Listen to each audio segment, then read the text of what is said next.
sono venuto a darvi un saluto, tanto qua sarà molto difficile che cambino le cose. Però prima di parlare un po', e poi verranno i nostri amici della lista, anche i parlamentari a Roma, per dirvi un po' cosa stanno facendo, specialmente sul territorio, che è le cose che vi interessano. Però sta succedendo una cosa vergognosa con le televisioni e l'informazione. Voi direte ce l'ha sempre con l'informazione, ma oggi, senza dire niente a nessuno, il presidente Napolitano ha convocato degli esponenti del PDL, del PD-L, dalla Finocchiaro a Schifani e a questa gente, senza convocare uno del Movimento 5 Stelle che rappresenta 9 milioni di persone, li ha invitati quasi di nascosto per cosa fare? Per modificare la legge elettorale, senza dire niente a nessuno. Allora, io ho saputo questa notizia e passeremo dal Porcellum al Napolitanellum. Allora, noi abbiamo già dato con i nostri avvocati, con il nostro studio legale, l'incarico di chiedere l'impeachment del presidente Napolitano, che non può assolutamente passare. È una cosa sconcertante. Hanno fatto la larga intesa in 3 di notte con Berlusconi, ve lo ricordate? E adesso modificano, figurate come modificheranno la legge elettorale, ve lo dico io come la modificheranno. La modificheranno per non farci andare alle elezioni prossime, europee, perché hanno paura che noi ci piazziamo bene in Europa e se andiamo a parlare di Europa allora ci andiamo a parlare con un altro verbo, con altre parole, e ridiscuteremo esattamente la collocazione dell'Italia in Europa, la rimettiamo in discussione su tutti i trattati che hanno firmato, quelli scellerati. E allora? E vedrete se non faranno così, vedrete che diranno che per andare alle elezioni bisogna essere un partito, i requisiti di partito, comprendere i soldi, perché il fatto che noi non prendiamo soldi, abbiamo rifiutato 42 milioni di euro, li fa andare in bestia, devono dimostrare che noi rubiamo, che siamo peggio degli altri, perché non accettano persone che possono fare politica per passione e non per i soldi, non ce la fanno nel loro DNA. Allora cosa faranno? Diranno che bisogna essere un partito, che i movimenti non sono accettati, diranno qualche minchiata così, sicuramente che allora dobbiamo prendere i soldi, dobbiamo cambiare lo statuto, fare le sedi, fare queste cose qui, e noi non siamo in grado di cambiare da movimento a partito, non è neanche nella nostra natura. Se succede una cosa così, loro si renderanno responsabili di tagliare fuori nel loro giochetto miserabile 9 milioni di italiani, e io sono sicuro che 9 milioni di italiani si incazzeranno come pochi. Bene. Allora, io vi dico queste cose, non vorrei neanche né gridare né niente. Arriviamo qua in Trentino, è chiaro che voi qua siete quasi ancora un'oasi, non lo sarete neanche più. C'è questo partito della PAT, si chiama, questa gente che sta lì e fa movimenti, si ricollocano lì, sono sempre gli stessi. Siete dentro questa situazione un po' privilegiata, un po' no, dove i giochi li fai se sei dentro questa PAT, perché se sei fuori non significa assolutamente niente. Gli appalti li danno ai loro amici, spendono 420 milioni per dare gli appalti alle solite aziende, sempre le solite. Allora bisognerebbe cominciare a fare delle altre cose e inserire 2 o 3 cose strepitose. Voi potete essere il faro dell'Italia in questo momento. Noi non vinceremo mai le elezioni, guardate, qui non si vince. Noi vogliamo mettere 3 o 4 individui di questi dentro il Consiglio. Se noi metteremo dentro questa situazione 3, 4, 5 di voi, apriremo e vi faremo vedere nomi, cognomi, i soldi, le cose dove vanno, perché questi nomi che sentite, il Grillo, c'è anche uno che lo chiamano il Grillo. Come si chiama? Grisenti, il Grillo, no? Lo chiamano, Grisenti è uno che è una brava persona, lo chiamano il Grillo, mi girano i coglioni che lo chiamano il Grillo, perché lui ha ricevuto una condanna per truffa, ma è giusto dargli una seconda possibilità.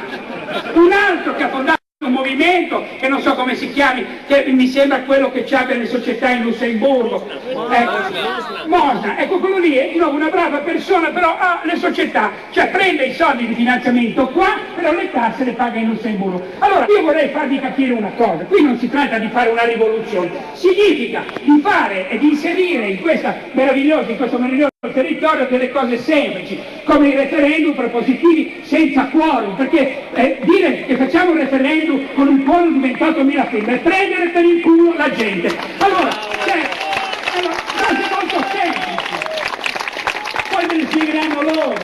Guardate che noi se lo spiegheranno loro, se avete la vostra TAV, avete la vostra, i soldi spesi in grandi infrastrutture, quando poi vi mancano le cose essenziali. E adesso è andata bene sino adesso, cari signori, vi è andata molto bene. Io arrivo da tutta Italia, arrivo dalla Sicilia dove c'era il voto di scambio, ve lo ricordate? La mafia dava il voto di scambio, non c'è più il voto di scambio in Sicilia perché non si scambiano più niente, non c'è lavoro e non ci sono soldi. Quindi anche qua avrete dei problemi quando non ci saranno più i soldi. È inutile che vi inseriscono con i loro discorsi, vieni da noi, lavora con noi e stai nella culla ovattata del patto. Non esiste più tra un po' questa cosa, non esisterà più. Questo è un mondo che se ne sta andando e se ne sta andando con una velocità incredibile. E il fatto che si riuniscono adesso, di nascosto, senza dire niente, per cambiare le regole durante il gioco, è vergognoso. Perché tutta questa crisi dipende anche dalla nostra collocazione in Europa. Noi non possiamo pensare di avere 800 miliardi di spesa pubblica dove un euro su 8 servono, cioè un euro su 8 a pagare gli interessi sul debito che è mostruoso, più di 2.000 miliardi.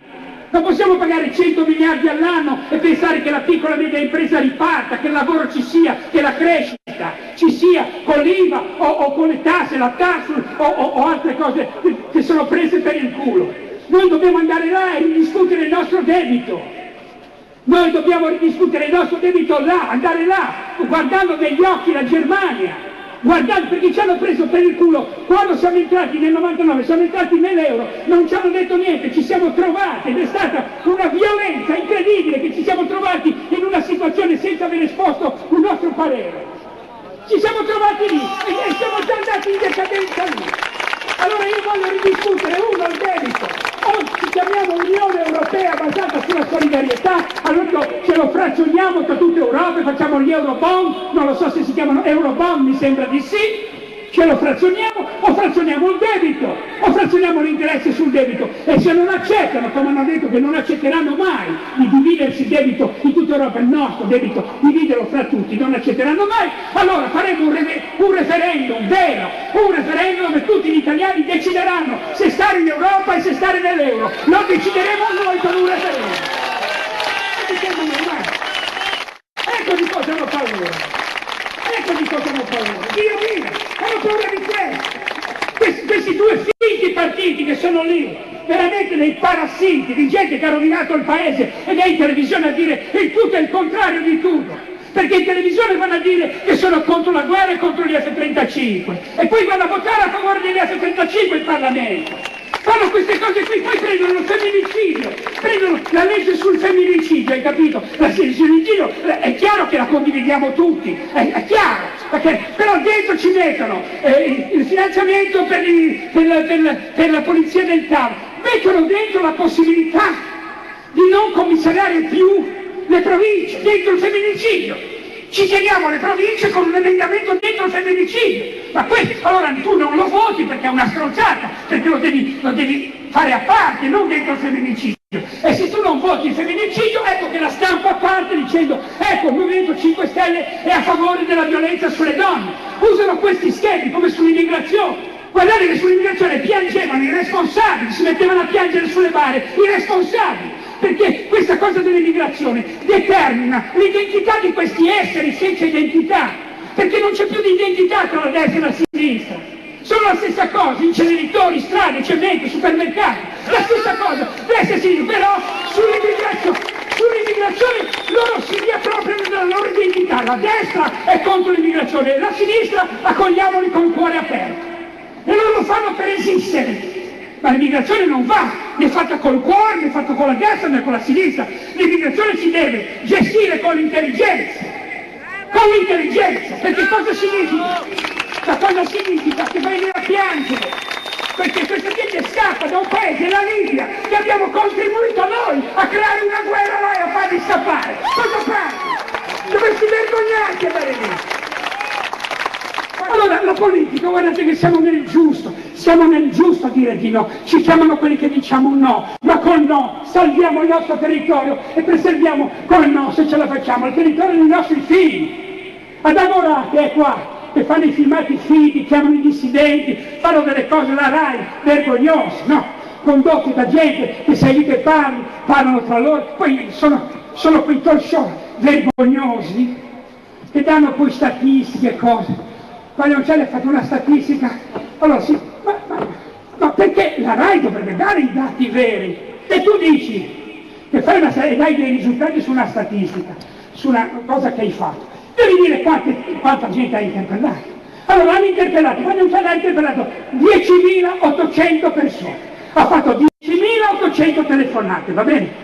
10.000 l'hanno mandato a fanculo, gli sono rimasti 800 e da 800 lui ha fatto la classifica degli italiani. Ma è così. Bene, ha fatto l'elenco del no, cosa ci è costato il no? Cioè cosa noi abbiamo fatto costare al paese avendo detto alle brutture del mondo, no? Però dice, ecco cos'è costato, più di 4, no a questo, no a quello, no a quello, abbiamo tolto lavoro per 400 miliardi. Perché non fanno invece il calcolo dei sì? Perché non fanno il calcolo dei sì? Li ho fatti io il calcolo dei sì. Gli ospedali costruiti nel deserto, i ponti che non vanno da nessuna parte, le autostrade ferme a metà, tutti i cantieri che non servono un cazzo. Allora quanto sono costati? Più del doppio, del triplo, avendo detto sì a qualcosa. La politica vera è quella di fermare questa gente che sono criminali. E fermare. Non ce ne farà nulla. Noi non vogliamo governare il paese, non andiamo al governo, questo movimento è nato per un'altra cosa. Questo movimento non è nato per sostituirsi a un'altra classe politica. Questo movimento è nato per rifare lo Stato che non esiste, lo Stato fatto da cittadini così, con dei curriculum meravigliosi, gente che magari non ha fatto politica, magari possono fare qualche sbaglio, magari li vedi in televisione un po' imbranati, vuoi vedere uno di voi interrotto da questi infamoni delle televisioni che ti seguono, ti mettono le telecamere su per il culo a vedere cosa potresti dire. Arrivano. Hanno bisogno di un titolo, hanno bisogno di una frase, hanno bisogno di un balbettio, l'immigrazione, sei nazista, cosa? Ha detto cosa? Hai capito? E questo, ecco perché siamo al 70° posto come libertà di stampa in questo paese. No, deve finire questa storia. Noi vogliamo uno Stato fatto da cittadini, la Corte Costituzionale, so vedere, sono 15, sono nati nel 1903. Ma non c'è da ridere. 5 nominati dal Presidente della Repubblica, 5 dal Parlamento e 5 dalla magistratura, quindi 10 sono politici, sono nomine politiche. Mi sembra normale che ci mettano 6 anni per dire se la legge elettorale è anticostituzionale? 6 anni? E costano 200, 300 mila euro all'anno l'uno. Ma la Corte Costituzionale cosa serve a spiegarmi la Costituzione? Ma la Costituzione si spiega da sola. La Costituzione è stata scritta in modo che se la leggi con calma la capisce, non ci vuole il costituzionalista o la Corte Costituzionale.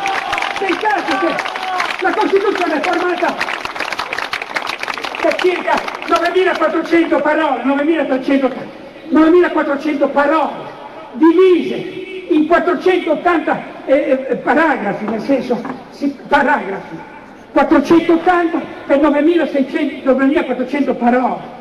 Vuol dire una media di 19 parole ogni paragrafo. Vi rendete conto? Vuol dire che la qualità della lettura in un paragrafo breve è migliore, perché se lo allunghi capisci meno, se lo abbrevi capisci di più, ed è stata fatta apposta per farla capire. 139 articoli, poi ci sono i dispositivi che non conosce nessuno, dove ci sono cose incredibili, che non la conosciamo neanche. Che tutti gli italiani devono essere per Costituzione in grado di avere l'esercito, la forza di esercito nazionale. Questo non lo sapevo, non sapevo certe cose. E poi quando viene descritto un crimine è interessante perché il crimine, cioè il criminale, qui aprono le carceri, indulto. Se andate a vedere nel 2006, quando c'è stato l'indulto di Prodi, Mastella, l'indulto, e a marzo, e in contemporanea c'è stata la legge di Giovanardi. Allora, cosa è successo? Se andate a vedere il grafico quel mese lì va giù perché quindi i detenuti diventano meno. Subito dopo, il mese dopo, va su e non torna più giù, è andato su di colpo. Allora pensate un attimo, pensate a queste cose. Allora la riforma delle carceri si fa strutturale, non ci stanno in 5, in 6 in una cella, si allarga la cella, da 5 metri la porti a 8 metri, 9 metri, li fai stare meglio. Togli questa cazzo di legge della Giovanardi, perché sono dentro della gente che non dovrebbe essere dentro, perché non prevede la carcerazione uno che si fa uno spinello o si fa una tirata quando cazzo vuole lui. Allora, che cos'è un reato? Ma che cos'è un crimine? Qual è la concezione di crimine? Perché io qua sono un criminale e in Olanda, in Danimarca e in Svezia no, con lo stesso crimine. Qual è? È la qualità della legge che definisce un crimine.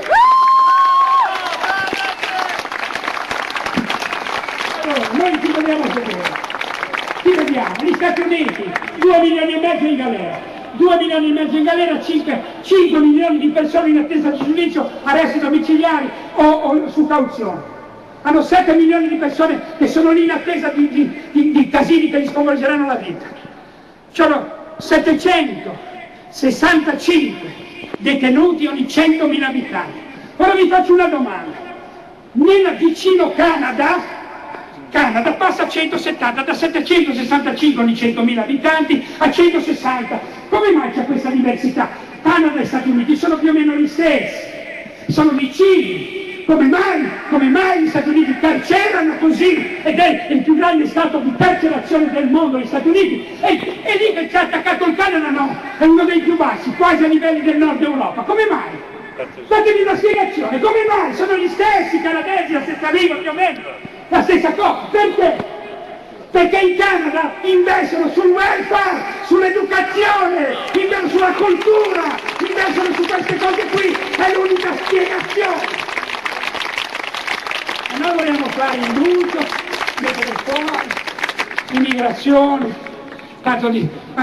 Allora crei le tifoserie sull'immigrato. È questo che mi fa incazzare, crei che se parli in una maniera che non stai attento diventi razzista. Guardate che qua il rischio, che se non ci fosse noi, meno male che ci siamo noi, che ci siete voi, io vi ringrazierò per tutta la vita, ma qui il rischio non è la destra o la sinistra, il rischio è il fascismo che è nato in Norvegia, Olanda, Danimarca, il fascismo che c'è in Ungheria, il fascismo che diventa nazismo in Grecia. E se non è nato il fascismo qua ancora, è perché c'è il Movimento 5 Stelle a fare la cucinetta.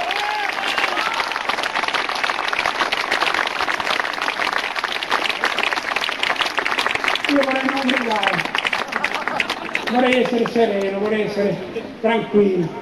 Ma io ero sereno, guarda, sai cosa avevo fatto? Mi ero portato lo smoking, mi siete testimoni, io avevo lo smoking, entro in smoking e dico dobbiamo andare oltre, faremo il VA a Genova, e il terzo video che si chiama Oltre. Io arrivo con una mongolfiera e scendo in smoking e parlo come, non so, che al confronto il Papa è un rivoluzionario. Parlo più piano, poco, gentile, educato. Voglio andare oltre, voglio parlare di progetti, voglio parlare di che cosa diventerà la piccola e media impresa con noi, che facciamo il microcredito con gli stipendi e dimezzati dei parlamentari, facciamo un microcredito alla piccola e piccolissima impresa. Abbiamo rinunciato a 42 milioni di euro, abbiamo dimostrato che non facciamo politica per i soldi, che lo facciamo per passione, io sono l'esempio. Allora abbiamo detto, ci vogliono delle decisioni drastiche. Non puoi vivere in un paese dove ci sono 100.000 persone che prendono da 5.000 euro a 92.000 euro di pensione al mese e 8 milioni di persone che vivono con 400-500 euro al mese. Bisogna che ci facciamo dei nemici, mettiamo un limite massimo di pensione a 5.000 lordi e con quei soldi li portiamo a 1.000 euro il reddito minimo di 8 milioni di pensionati. E ci giocheremo una parte di questa, ma chi se ne frega? Abbiamo bisogno di curare di dire il made in Italy, non può essere finto, se sei finto ti faccio il culo così. Non può essere così, che siamo il secondo produttore di olio d'oliva del mondo, siamo il primo importatore di olio d'oliva del mondo perché lo tagliamo con l'olio lampante degli spagnoli. Ma è possibile? Abbiamo delle cose straordinarie in questa terra, specialmente nel Trentino, inventato con la piccola e media impresa, c'era un inventore, è venuto a spiegarmi il progetto, ma si vedeva una persona colta, nonostante non sia laureato alla Bocconi, è una persona colta, bene, parlava bene, ma io aveva un dispositivo per contenimento frane, che costava poco, che l'ha sperimentato, l'ha fatto a sue spese e funziona, e gli ha detto di no perché costa poco, perché l'ha fatto un operaio, hai capito? Mentre vai a vedere in Germania fanno le borse di studio, fanno le borse civili. Borse di studio civili vuol dire che se un operaio, se un pensionato ha delle idee, c'è una commissione che dice quell'idea mi piace, ti finanzio 30.000 euro con una borsa di studio civile. Abbiamo il reddito di cittadinanza che possiamo mettercelo come vogliamo, ha tante sfumature il reddito di cittadinanza. È chiaro che non possiamo darlo a tutto il popolo italiano, sarebbe il mio sogno, dobbiamo cominciare a gradi, lo diamo a chi perde il lavoro, a chi non ce la fa, facciamo le tasse integrative passive, la tassa integrativa passiva ti fa sopravvivere le persone, vuol dire che se una commessa lavora a 700 euro ed è sotto il minimo che non paga le tasse, ma non riesce a vivere con 700 euro, lo Stato gli dà la differenza che gli manca ad arrivare al minimo tassabile in modo che lei possa sopravvivere, quando arrivi al minimo paghi le tasse. Abbiamo fatto una cosa meravigliosa, tutte proposte, tutte leggi che ci vengono tassate completamente dalle commissioni, siamo al 25 contro il 75, non ci fanno parlare, facciamo la social housing, quello che ve lo spieghi, dove sei? David, e lui va a parlare con la piccola e media impresa, lui ha fatto il consigliere a Treviso, lui si è tolto dalla politica e gratuitamente, per passione, va a parlare con la piccola e media impresa, facendo progetti, è andato in Parlamento, abbiamo assunto un progetto che hanno fatto lui insieme ai piccoli imprenditori, che è quello oggi, che si chiama social housing, che è quello di dare 1 milione di case che sono a marcire in mano alle banche, che le mettono all'asta e non le compra nessuno, e a dare a 1 milione di famiglie che non ha accesso al credito per comprarsi una casa. Lo Stato fa da garante, ti spiega lui come. Abbiamo circa 1 milione di case che sono in mano alle banche, che stanno perdendo di valore perché ovviamente il mercato immobiliare è fermo e si sta depauperando, quindi le banche non riescono ad avere della fruibilità di denaro contante perché sono bloccati su queste case che non vengono vendute. Dall'altra parte abbiamo 1 milione di famiglie che hanno magari lavori precari o hanno lavori che sono a breve termine e per cui non vengono finanziate dalle banche per poter accedere a un mutuo.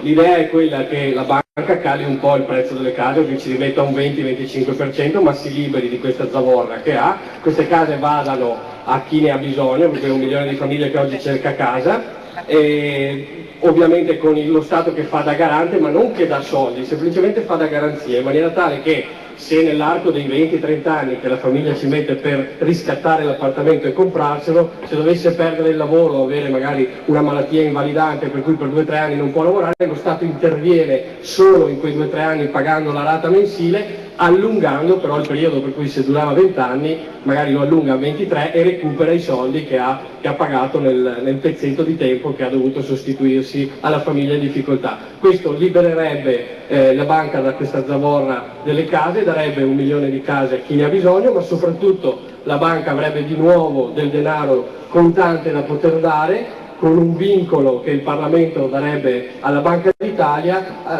la disponibilità di questa somma verso le piccole e medie imprese, per cui con questi soldi che si liberano dalle case vendute si potrebbero finanziare un sacco di piccole e medie imprese. Noi in Parlamento, i ragazzi, perché io sono un imprenditore per cui do un piccolo supporto, ma i ragazzi stanno facendo delle cose straordinarie per la piccola e media impresa in Parlamento. Abbiamo cercato di non aumentare l'IVA, di non farla aumentare proponendo con una copertura di bilancio la possibilità di tenerla al 21, l'hanno bocciata. Abbiamo previsto l'abolizione dell'IRAP, abbiamo liberato 4 miliardi di euro per la copertura finanziaria per poter togliere l'IRAP a tutte le microimprese. Sono imprese che hanno sotto i 10 dipendenti, per cui normalmente sono famiglie che hanno un'impresa, c'è il padre con i figli. Possiamo togliergli l'IRAP domani mattina. 4 miliardi sono disponibili, non ce l'hanno nemmeno discussa questa legge qua. Abbiamo chiesto che l'IVA venga pagata quando incassata, per cui anche per le aziende che superano i 2 milioni di euro poter pagare l'IVA soltanto quando la incassano. Anche questa è una legge che non è mai stata discussa, non ce la portano nemmeno nelle commissioni.